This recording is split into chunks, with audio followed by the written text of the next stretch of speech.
নুপুরের দাম 1000 টাকা হলেও তার স্থান পায়ে, টিপের দাম 1 টাকা হলেও তার স্থান কপালে।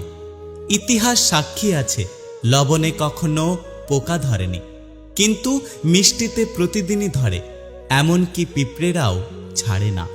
মোমবাতি জ্বালিয়ে মৃত মানুষকে স্মরণ করা হয়, আর মোমবাতি নিভিয়ে জন্মদিন পালন করা হয়। মানুষ সোজা পথে চলতে চায় না, আর বাঁকা পথে সবার আগ্রহ বেশি।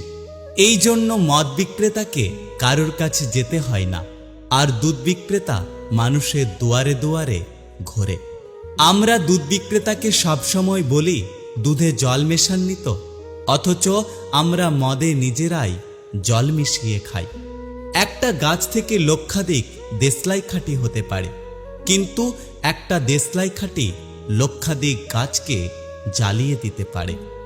যখন বন্যা হয় তখন মাছেরা পিঁপড়েদের খায়, আর যখন জল শুকিয়ে যায় তখন ওই পিঁপড়েরাই মাছেদের খায়। সুতরাং সময় এবং পরিস্থিতি যে কোনো সময় বদলাতে পারে। বাড়ির মধ্যে সাপ ঢুকে গেলে আমরা তাকে লাঠি দিয়ে মারি, আর মন্দিরের মধ্যে সাপ দেখা গেলে তাকে আমরা পুজো করি, দুধ খাওয়াই।